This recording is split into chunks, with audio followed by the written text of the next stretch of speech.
بسم اللہ الرحمن الرحیم۔ السلام علیکم دوستوں، میرا نام مستقیم ہے اور آج ہم ایک ایسے عظیم شخص کی بات کریں گے جس کو تاریخ بھی یاد رکھتی ہے اور اس کا نام کتابوں میں بھی استعمال ہوتا ہے۔ دوستوں ایک دن سمندر کے کنارے ایک آدمی ایک چھوٹی سی نل کے لیے کھڑا تھا اور اس کے ارد گرد سینکڑوں لوگ جمع تھے جو کہ باری باری اس نلکی کو لیتے اور اپنی آنکھ پر لگا کے سمندر کے دوسرے کنارے کی طرف دیکھا کرتے تھے۔ دوستوں یہ نلکی جو تھی دنیا کی پہلی دوربین تھی اور اس کی ایجاد گلیلیو گلیلی نے کی۔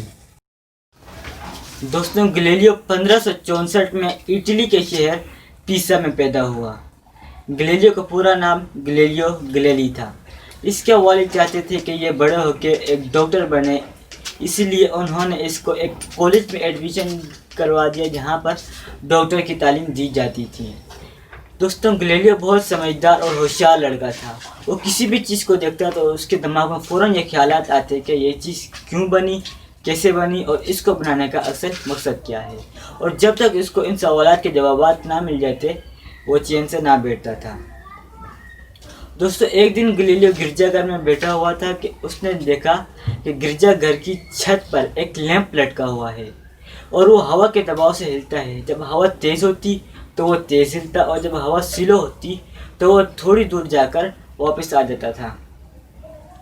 تو دوستوں گلیلیو نے اس پہ غور و فکر کی اور سائنس کا ایک اصول پینڈولم ایجاد کیا۔ دوستوں گلیلیو کے استاد بہت زیادہ خوش تھے، لیکن وہ تھوڑے حیران تھے کہ گلیلیو جو ہے کیونکہ گلیلیو کی ذہانت دن بدن بڑھتی جا رہی ہے اور وہ گلیلیو اپنے استاد سے طرح طرح کے سوالات کرتا تھا اور کبھی کبھار ان سے بحث بھی کرنے لگتا تھا۔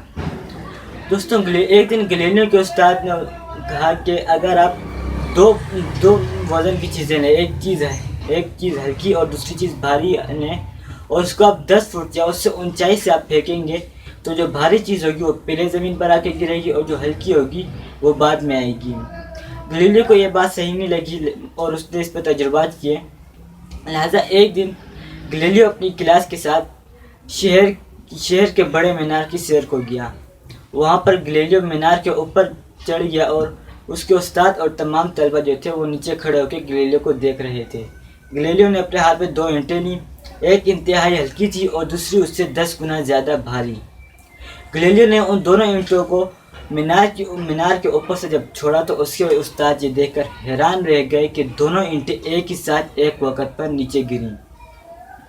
پھر اس کے بعد اس گلیلیو کو کالج سے نکال دیا گیا اور گلیلیو اپنے شہر میں تعلیم حاصل نہیں کر سکا، لہذا گلیلیو اٹلی کے دوسرے شہر مینڈوا میں چلا گیا۔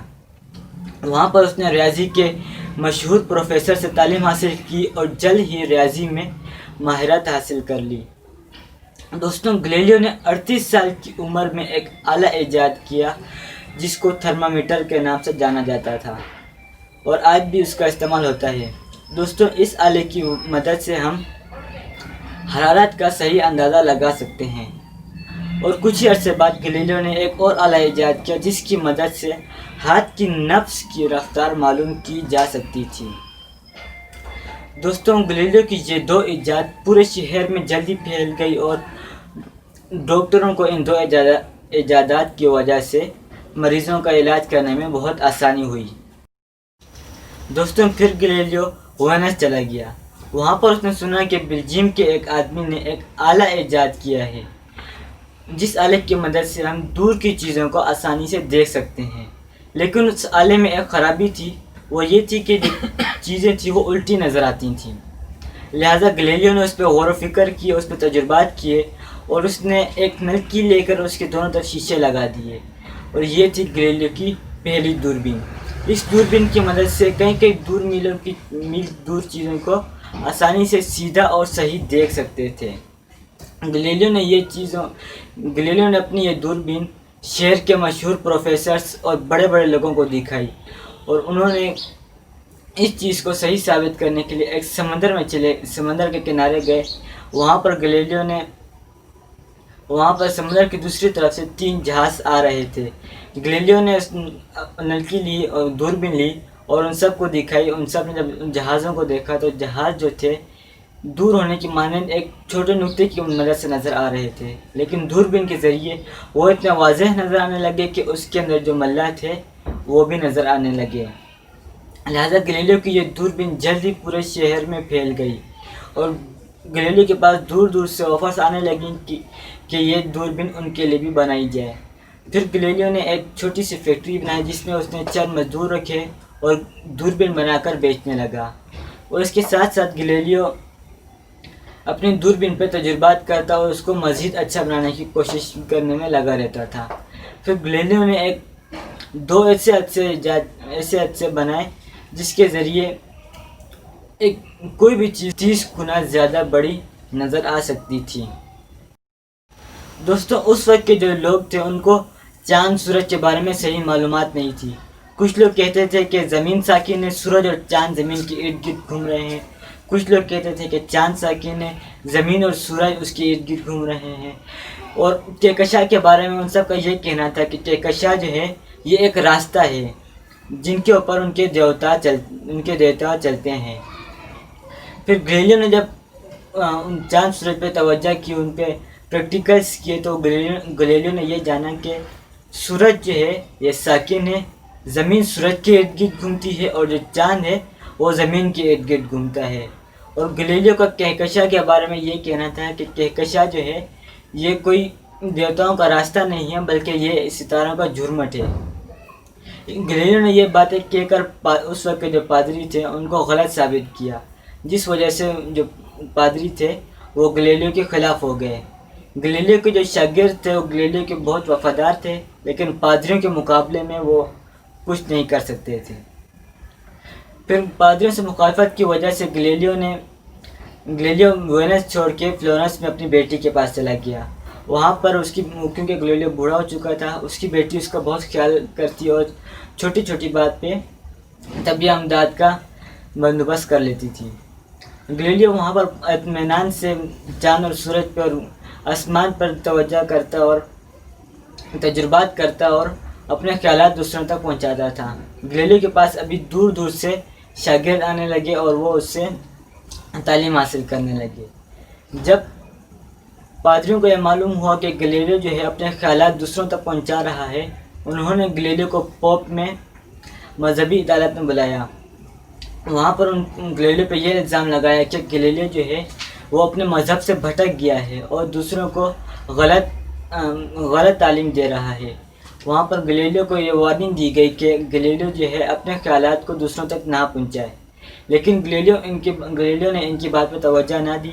وہ پھر بھی اپنے نظریات جو ہیں ان پہ غور فکر کرتا رہا، اور کیونکہ گلیلیو پہ پابندی لگ گئی تھی، اس کے جو شاگرد تھے وہ اس کے پاس اب تعلیم حاصل کرنے نہیں آ سکتے تھے۔ پھر گلیلیو نے ایک کتاب لی اور اس پہ اپنے نظریات کو تفصیل کے ساتھ لکھنا شروع کر دیا۔ اور جب پادریوں کو پتہ چلا کہ وہ علم فلکیات کے اوپر کتاب لکھ رہا ہے، انہوں نے گلیلیو کو دوبارہ پوپ مذہبی عدالت میں بلایا۔ وہاں پر گلیلیو پہ سگنیچر کروائے، جس پرچے پہ یہ لکھا ہوا تھا کہ گلیلیو کے جو نظریات ہیں چاند سورج اور کہکشاں کے بارے میں جو گلیلیو کے نظریات ہیں وہ سب کے سب غلط ہیں۔ گلیلیو مجبور تھا کیونکہ وہ بوڑھا ہو چکا تھا، اس نے سگنیچر کر دیا، اور عدالت سے نکلنے کے بعد وہ اپنے دوست کے پاس آیا۔ اس نے اپنے دوست سے کہا کہ میں بوڑھا ہو چکا ہوں، میں بھی ان کا مقابلہ نہیں کر سکتا، لیکن میرے ماننے یا نہ ماننے سے حقیقت جو ہے وہ بدل نہیں سکتی۔ یہ بات سچ ہے کہ سورج ساکن ہے، زمین سورج کے ارد گرد گھوم رہی ہے، اور جو چاند ہے وہ زمین کے ارد گرد گھوم رہا ہے، اور جو کہکشاں ہیں یہ ستاروں کا جھرمٹ ہے۔ اور کچھ عرصے کے بعد گلیلیو کی جو بنائی تھی وہ چلی گئی، اور گلیلیو کے لیے تجربات کرنا ناممکن ہو گیا، اور گلیلیو کی 1642 میں وفات ہو گئی۔ دوستو، آپ نے گیگارین کے بارے میں تو سنا ہوگا۔ گیگارین جو ہے وہ ایک پہلا شخص ہے جس نے اسپیس میں قدم رکھا تھا، لیکن گلیلیو جو ہے وہ ایسا پہلا شخص ہے جس نے اسپیس کے اندر جھانکا اور اس کے بارے میں نظریات جو ہے وہ لوگوں تک پھیلائے۔ دوستوں، گلیلیو کی بنائی ہوئی دوربین اور خوردبین جو ہے وہ اب جدید دور میں ایک جدید شکل میں آ چکی ہیں۔ جن کے ذریعے ہم جو سیارے ہیں، پلینٹس یا ستارے ہیں، ان کی تصویریں ہم اپنے دماغ میں نوٹ کر لی ہیں، اور کتابوں میں ان کی تصویروں کو انسان نے نوٹ کر لیا ہے، اور خوردبین کے ذریعے انسان نے اپنے جسم کے جو سیلز ہیں یا پھر ایٹم وغیرہ کے بارے میں بھی بہت سی معلومات حاصل کی ہے۔ دوستوں، گلیلیو ایک عظیم سائنسدان تھا۔ اس کا نام ہمیشہ سائنسی تاریخ میں یاد کیا جائے گا اور ابھی